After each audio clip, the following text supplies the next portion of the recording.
අපි මේ රීඩින් එකෙන් බලමු ඔයාගේ හිතේ ඉන්න කෙනා ගැන. මේක ජෙනරල් රීඩින් එකක්. ඒ හින්දා ඔයාට රෙසනේට් වෙන ටික විතරක් ගන්න. අපි බලමු එයා ඔයා ගැන හිතන දේ. මේක ගොඩක් වෙලාවට ට්වින් ෆ්ලේම් කනෙක්ෂන් එකක්. එයා හිතනවා ඔයා එයාගේ ජීවිතේට ආව සෝල් කනෙක්ෂන් එකක් කියලා. ඔයාගේ ආදරය ඕනටත් වඩා එයාට දැනෙනවා. ඒ වගේම තමයි ඒ එක්කම එයාට දැනෙනවා ඔයා එයාව පාලනය කරනවා. එහෙම නැත්නම් ඔයා හරිම දැඩි තීරණ ගන්න ප්‍රතිපත්තියක් තියෙන කෙනෙක් කියලා එයා හිතනවා. ඔයා දෙයක් කිව්ව කෙනෙක් කියන එක එයා දන්නවා. අපි බලමු. තාමනාද එයා ගැන හිතන්නේ ඔය දෙන කනෙක්ෂන් එක මොනවා කියලා. මේකක මම කනුකව සෝල් කනෙක්ෂන් එකක් කියලා. එයාට ඕනේ කෙටි කාලේ සම්බන්ධයක් නෙවෙයි ලොන් ටර්ම් සම්බන්ධයක්. එයාට ඔයාව කසාද බඳින්න ඕනේ. එයා මේක බාන කෙනා ඔයාගේ කෙනා ලෝ කන්ටැක්ට් සිටුේෂන් එකක නම් ඉන්නේ. එයාගෙන් අනිවාර්ය පණිවිඩයක් එනවා. ඔය දෙන්න අතර දැනටමත් කනෙක්ෂන් එක තියෙනවා නම් සමහරක් විට මීට් වෙමු. ඒ වගේ මොකක් හරි සුබ පණිවිඩයක් හම්බ වෙනවා. පාරණ තිබ්බ දෙන්න අතර මොන හරි නොකියපු දෙයක සැකයක් තිබ්බනම් එහෙම නැත්නම් ගෙවල් වලින් ප්‍රශ්නයක් තර්ඩ් පාර්ටි සිටුේෂන් එකක් තිබ්බනම් ඒ ප්‍රශ්න සියල්ලම විසඳනවා කියලා යුනිවර්ස් එකෙන් මේ වෙලාවේ කියනවා. ඔදෙනට ගෙවල් දෙකින් ආශිර්වාදය හම්බ වෙනවා. අපි බලමු තාමනාදී යුනිවර්ස් එකෙන් ඔයාලට දෙන මෙසේජ් ගයිඩන්ස් කියලා. යුනිවර්ස් එකෙන් කියනවා මේ වෙලාවේ ඔයා ඉන්නේ ඔයාගේ හැඟීම් හිර කරගෙන කියලා. ඔයා ඔයාගේ ආදරය ඔයා ගාවම තියාගන්න ඕනි කියන මතයක තමයි ඉන්නේ. ඔයා සමහරක් විට ඕනට වඩා එයා බලාපොරොත්තු වෙනවා ඇති. ඕනට වඩා එයාව කන්ට්‍රෝල් කරන්න යනවා ඇති. ඕනට වඩා මේ රිලේෂන්ෂිප් එක ඇතුලේ ඔයා ඉෆර්ට් එක දානවා ඇති. එයා පාලනය කරන්න, එයා කොහොමද ඉන්න ඕනි, එයා හැසිරෙන්න ඕනි කොහොමද, එයා කායකද කතා කරන්න කියලා හැම එකකටම සමහරක් විට ඇඟිලි ගන්න ඇති. මොකද එයා නැති වෙයි කියන බයට. හැබැයි එහෙම කරන්න යන්න එපා. එහෙම වුණොත් ඔය දෙන්න අතර දුරස් බවක් ඇති වෙයි. මොකද එයාට ඔයා එක්ක ඉන්න එක එපා වෙන. කලිනුත් කියුණා ඔයා ගොඩක් දැඩි තීරණ ගන්න කෙනෙක් කියලා. හැබැයි එයා දන්නවා ඒ දැඩි තීරණ ඇස්සේ ඔයා ගාව තියෙන්නේ ලොකු ආදරයක් කියන එක.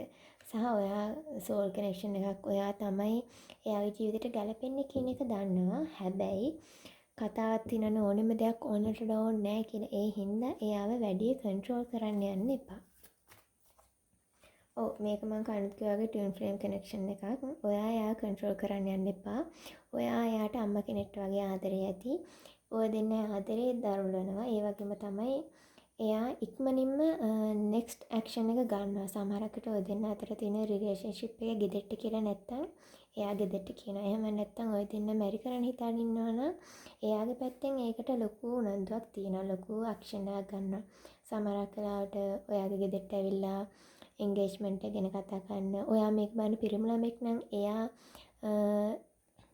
එයාගේ කසාද ගැන දැනගන්න. එහෙම නැත්නම් රිලේෂන්ෂිප් එක ගැන එයාගේ පවුලට කියන්න ලොකු උනන්දුවක් දක්වනවා.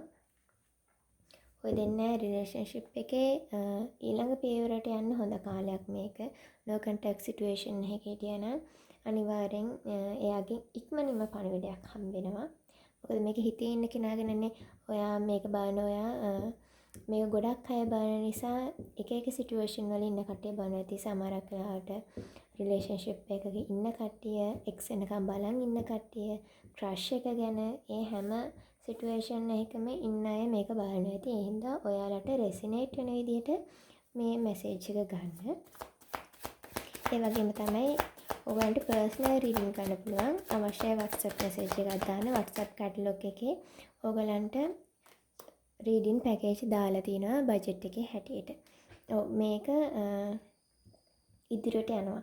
සමහරක් විට මේ වෙලාවේ ඔය දෙන රිලේෂන්ෂිප් එකේ මොකක් හරි තීරණයක් ගන්න ඕනි තැනක ඉන්නවා ඇති. ඒ තීරණේ ඔයා ගන්න හිතාගෙන ඉන්න තීරණේ හරි. ඒකෙන් ඉස්සරහට වෙනමම ලෝකයක් තියෙනවා. ඔයා හීනමවන ලෝකේ ඔයාට ඒ ගන්න තීරණය ඇතුලේ තියෙන ප්‍රතිඵලේ ඔයා හිතන ප්‍රතිඵලය වෙනවා. ඒක සුබවාදී ප්‍රතිඵලයක් වෙන්නේ. ඒ හින්දා ඒ ගැන බය වෙන්න එපා. ඔයා සමහරවිට නොකටයක් සිටුවේෂන් එකක ඉන්නවා නම් ඔයා හිතනවා නම් ඔයා යාට මෙසේජ් එකක් දාන්න ඕනි කියලා. ඔව් ඔයා යාට මෙසේජ් එකක් දාන්න. ඒක ගොඩාක් හොඳයි. නැත්නම් ඔයා හිතනවා නම් මේක මම එයාවමයි තෝරගන්නේ මට ගෙදරින් එන ප්‍රශ්න අදාළ නැහැ කියලා. ඔව් මේ වෙලාවේ හැටියට ඒක හොඳ තීරණයක්. ඔව් අලුත් ආරම්භයක් ඔය දෙන්න අතරට මේ ඇති වෙනවා. මම කලින් කිව්වා වගේ no contact situation එකක හිටියා නම් එහෙම නැත්නම් crush එක නම් අලුතින් රිලේෂන්ෂිප් එකක් පටන් ගන්නවා. ඔයා මැරි කරපු කෙනෙක් නම් ඔය දෙන්න අතර දුරස් වීමක් තිබ්බනම් ඔය දෙන්න විවාහ ජීවිතය ඇතුලේ අලුත් පරිච්ඡේදයක්, සුබවාදී පරිච්ඡේදයක් ආරම්භ වෙනවා. එහෙනම් කිසි දෙයකට බය වෙන්න එපා. අවදානමක් ගන්න. ඒ අවදානම සාර්ථක වෙන අනිවාර්යෙන් හිතා ඉන්න එපා. මේක තමයි හොඳම වෙලාව. මේක ජෙනරල් රීඩින් එකක් හින්දා ඔයාලට රෙසිනේට් වෙන ටික විතරක් ගන්න. ඔයාට මේ රීඩින් එක රෙසිනේට් වුණා නම් පල්ලෙන් කමෙන්ට් එකක් දාන්න.